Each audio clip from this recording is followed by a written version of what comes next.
الحمد لأهله والصلاة والسلام على أهلها أما بعد أعوذ بالله من الشيطان الرجيم بسم الله الرحمن الرحيم وإذ قلنا للملائكة اسجدوا لآدم فسجدوا إلا إبليس أبى واستكبر وكان من الكافرين۔ یاد کرو اس وقت کو جب ہم نے فرشتوں سے کہا کہ حضرت آدم علیہ السلام کو سجدہ کرو تو سب نے سجدہ کیا سوائے ابلیس کے۔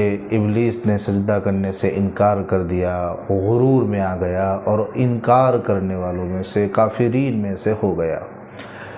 گزشتہ جو تفسیر آپ کے سامنے پیش کی گئی، آپ سب جانتے ہیں حضرت آدم علیہ السلام کی خلافت کا جو قصہ تھا وہ ذکر کیا گیا تھا۔ اللہ تعالیٰ نے حضرت آدم علیہ السلام کو بے شمار نعمتوں سے نوازا۔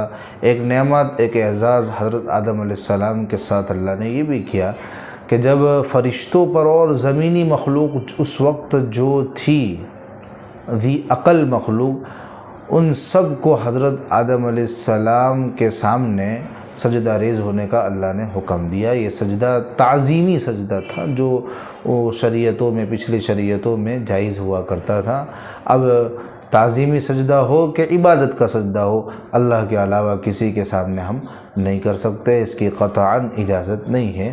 خیر اس وقت ذی عقل مخلوقات جو بھی تھی، فرشتے تھے، جنات تھے، سب کو حکم ہوا کہ حضرت آدم علیہ السلام کو عملاً بھی ان کی تعظیم اور ان کی فوقیت کو ظاہر کیا جائے۔ تو اللہ تعالیٰ نے حکم دیا فرشتوں سے۔ فرشتوں کا ذکر اس لیے کیا کہ وہ اعلیٰ مخلوق تھے، جنات بھی اس وقت تھے، لیکن جب فرشتوں سے حکم یہ ہے سجدہ کرو تو ان سے جو نیچے درجے کی مخلوق ہے ان کو تو بدرجہ اولا حکم ہوگا۔ تو اعلیٰ کا ذکر کیا، اس کے بعد والی جو مخلوق تھی اس کا ذکر کرنا ضروری نہیں سمجھا۔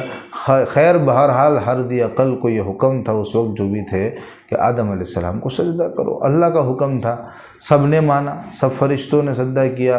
ایک شیطان، اس نے اللہ کا حکم نہیں مانا۔ اس نے خالی اللہ کا حکم نہیں مانا، ایسا نہیں نافرمانی کی، بلکہ وہ تو اللہ کے مقابلے پر آ گیا۔ دلیل کیوں اس نے کہ میں کیوں سجدہ کروں؟ وہ تو مٹی سے بنے ہیں، میں تو آگ سے بنا ہوں۔ مٹی تو نیچے کو جاتی ہے، آگ اوپر کو جاتی ہے۔ وہ غرور میں آ گیا، اور اللہ کے علم میں تھا پہلے سے کہ بھئی یہ کافر ہوگا، انکار کرنے والا ہوگا۔ یہ انکار اس کا اس وقت ظاہر ہوا، برملا ہوا، ظاہر ہوا۔ خیر شیطان نے انکار کیا تو اللہ نے اس کو راندہ درگاہ کر دیا۔ یہ پورا قصہ آپ تفصیلی طور پر جانتے ہیں۔ وَقُلْنَا يَا آدَمُ اسْكُنْ أَنْتَ وَزَوْجُكَ الْجَنَّةَ وَكُلَا مِنْهَا رَغَدًا حَيْثُ شِئْتُمَا۔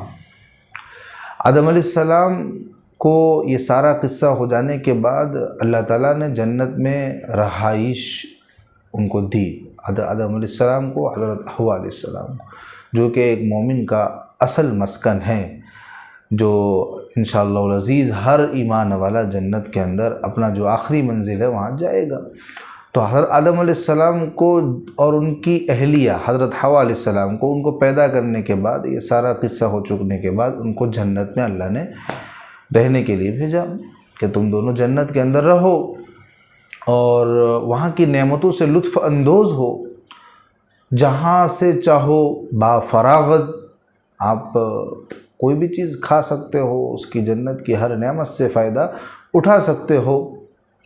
لیکن اللہ نے آزمائش اور امتحان کا ایک معیار طے کیا، جو اللہ کا ایک طریقہ ہے کہ آپ کو ہر چیز کھانی ہے، ہر چیز استعمال کرنی، لیکن وَلَا تَقْرَبَا هَٰذِهِ الشَّجَرَةَ، اس درخت کے قریب نہیں جانا۔ یعنی اس درخت کے قریب نہ جانے کا مطلب اس کے پھل کو نہیں کھانا۔ اگر اس کے پھل کو آپ کھا لیں گے تو آپ حکم خداوندی کی خلاف ورزی کرنے والے ہوں گے، اور اس سے اللہ کا، خدا کا کوئی نقصان نہیں ہوگا۔ فَتَكُونَ مِنَ الظَّالِمِينَ، آپ دونوں نقصان اٹھانے والوں میں سے ہو جاؤ گے۔ خیر فَتَكُونَ مِنَ الظَّالِمِينَ فَأَزَلَّهُمُ الشَّيْطَانُ عَنْهَا فَأَخْرَجَهُمَا مِمَّا كَانَ فِيهِ۔ شیطان تو غصے میں بھرا ہوا تھا ہی، اس کو ذلیل ہونا پڑا، رسوا ہو کر اللہ کی بارگاہ سے نکلنا پڑا۔ تو شیطان نے حضرت آدم علیہ السلام کو، حوا علیہ السلام کو بہلانا پھسلانا شروع کیا، پٹی پڑھانا شروع کیا۔ ایک عرصے تک وہ جنت میں رہے۔ پھر اس کے بعد شیطان نے الگ الگ حربے اپنائے، اللہ نے اس کو طاقت دی، اللہ نے اس کو کچھ اختیارات دیے ہیں۔ حضرت آدم علیہ السلام کو اس نے قسمیں کھا کھا کر پھسلایا۔ کتابوں میں بہت ساری وجوہات لکھی ہے، ہم ایک دو پر اکتفا کریں گے کہ آپ اس کا پھل کھا لیں گے نا تو آپ امر ہو جائیں گے، آپ قرب خدا آپ کو نصیب ہو جائے گا، آپ جنت سے کبھی نکالے نہیں جاؤ گے۔ تو ظاہر سی بات ہے کہ کون نہیں چاہتا جنت کی نعمتیں اس کو دائمی مل جائے۔ تو حضرت آدم علیہ السلام نے یہ سوچا کہ بھئی اچھی ارادے سے انہوں نے کہ نیک نیتی سے انہوں نے پھل کھا لیا۔ اور بھی بہت سارے طریقے وجوہات لکھی ہے کہ شیطان نے اس طرح بھی ورغلایا کہ آپ کو اللہ نے خاص اس درخت کے کھانے سے منع فرمایا ہے، دوسرے درخت کے کھانے سے اسی جنس، حالانکہ وہ جنس اس جنس کا جو بھی درخت ہو اس کے کھانے سے منع فرمایا، اور شیطان نے اس طریقے سے ورغلایا کہ اس درخت کے اشارے سے اس درخت کے کھانے سے منع فرمایا، اس جنس کا دوسرا درخت کھلا دیا، حالانکہ اس سے بھی ممانعت ہوگی۔ خیر الگ الگ طریقوں سے شیطان نے ورغلایا اور وہ اپنی چال کے اندر کامیاب ہو گیا، اللہ کو یہ منظور تھا۔ تو حضرت آدم علیہ السلام نے وہ درخت کھا لیا۔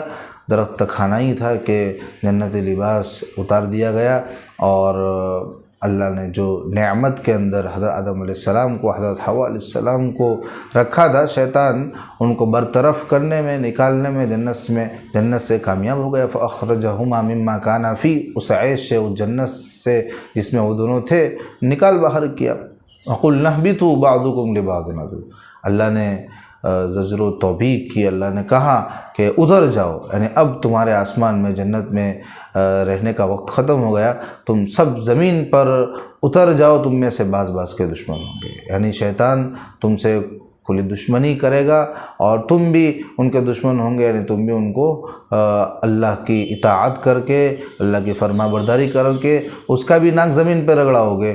خیر بہرحال دونوں آپس میں ایک دوسرے کی دشمنی ان کی چلتی رہے گی، اور ایسا بھی نہیں ہے کہ آپ نکال دیے گئے ہو، زمین پر بھیج دیے گئے ہو تو اب آسمان میں نہیں آؤں گے، بلکہ زمین میں ایک وقت مقررہ ہے، وَلَكُمْ فِي الْأَرْضِ مُسْتَقَرٌّ وَمَتَاعٌ إِلَىٰ حِينٍ، ایک وقت تک فائدہ اٹھانا ہے، پھر اس کے بعد اللہ کی مرضی ہوگی جب قیامت برپا ہوگی، اور بہرحال مومن کا آخری ٹھکانہ جنت ہے، وہاں آنا ہے، لیکن اب کچھ وقت کے لیے آپ کو دنیا کے اندر جانا ہوگا۔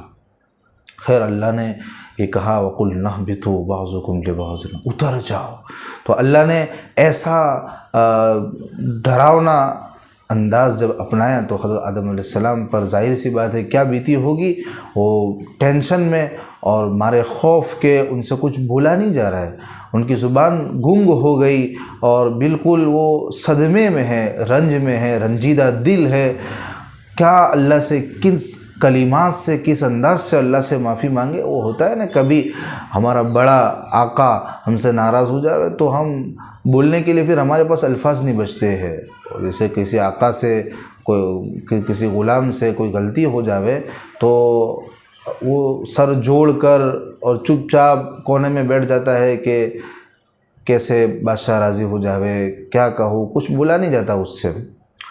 پھر بادشاہ کہتا ہے کہ بول کیا کام ہے، کیا کہتا ہے، پھر بھی اس سے نہیں بولا جاتا، تو پھر بادشاہ خود ہی کہہ دیتا ہے کہ آئندہ ایسی غلطی مت کرنا، جا میں نے تجھے معاف کیا، اس طریقے سے الفاظ آقا ہی اس کو سمجھا دیتا ہے اور وہ پھر اس کو دہراتا ہے اور معافی شافی ہو جاتی ہے۔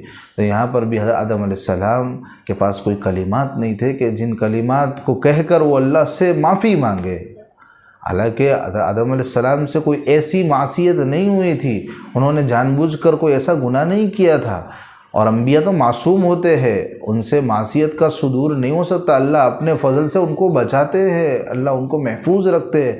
ان سے ذلت اور لغزش ہوئی تھی اور وہ بغیر ارادے کے یا نیک ارادے سے وہ صادر ہو جاتی ہے، اور آدم علیہ السلام سے ایسے ہی نیک ارادے سے کہ اللہ کا جو اللہ تعالیٰ کا قرب ہے وہ ہمیشہ ہمیشہ ملے گا، جنت کی نعمتیں ہمیشہ ہمیشہ رہے گی اور ہم امر ہو جائیں گے، لیکن پھل کھائیں گے تو امر تو کیا ہوتے، وہ مر ہو گئے، ساری نعمتیں مر ہو گئی امر ہونے کے بجائے۔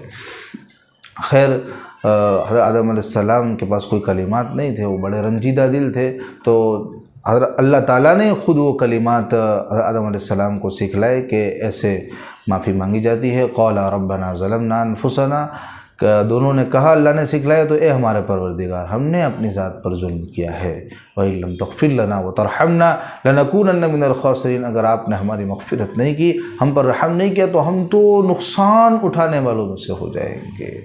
اللہ کتنا کریم ہے، اللہ کیسے توبہ قبول کرنے والے، کیسے رحم کرنے والے ہیں۔ اللہ تعالیٰ نے معاف فرما دیا، اللہ نے خود کلمات بھی سکھائے، معافی کا طریقہ بھی سکھایا، اللہ نے معافی فرما دیا، اِنَّهُ هُوَ التَّوَّابُ الرَّحِيمُ۔ لیکن معافی تو ہو گئی، لیکن جو حکم صادر ہو گیا تھا وہ اعلی حال ہی باقی رہا کہ زمین پر تو اترنا پڑے گا سب کو، قُلْنَا اهْبِطُوا مِنْهَا جَمِيعًا، اور اللہ کی منشا تھی، اللہ کو زمینی نظام کا، خلافت کا کام جو ان سے لینا تھا وہ زمین پر آئے بغیر تو ممکن تھا نہیں، تو اللہ کا یہ بنایا ہوا ایک نظام تھا جو عمل میں آیا۔ قُلْنَا اهْبِطُوا مِنْهَا جَمِيعًا، سب کے سب، شیطان، حضرت آدم علیہ السلام، حوا علیہ السلام، سب کو حکم ہوا اتر جاؤ۔ اور اب دنیا کے اندر جانے کے بعد اللہ کی طرف سے ہدایت اور کتابی شکل میں کتابیں آئے گی، جو اس کو فالو کرے گا، فمن تبع ہدائے، میری رہنمائی کو، میری ہدایت کو مانے گا تو اللہ سے امید رکھے، وہ اللہ سے یقین رکھے، بلا خوف و خطر وہ جنت میں واپس آئے گا، جنت کی نعمتیں اس سے فائدہ اٹھائے گا۔ فمن تبع ہدائے فلا خوف علیہم ولا هم يحزنون، وہ غمگین بھی نہیں ہوں گے، نہ ان کو کسی قسم کا کوئی خوف ہوگا، مرنے سے ان کو ڈر نہیں لگے گا اور کہ ہماری یہ ساری دنیا کی نعمتیں چھین جائے گی۔ آخرت میں اس کے لیے راحتیں ہیں، نعمتیں ہیں، جو اللہ کی ہدایت کو فالو کرے گا، مان کر چلے گا، احکام شریعت کے مطابق چلے گا، اور جو ہماری ہدایت دنیا میں انبیاء کے ذریعے سے آتی رہے گی اس کا انکار کرے گا، ہماری آیتوں کو جھٹلائے گا، تو پھر جہنم کا کھڈا اس کے لیے تیار ہے، ہم فیہا خالدون، اور منکرین کے لیے اس میں ہمیشہ ہمیشہ رہنا ہے، کافروں کے لیے۔ خیر، یہ خلاصہ ہوا، یہ رکوع پورا ہوا۔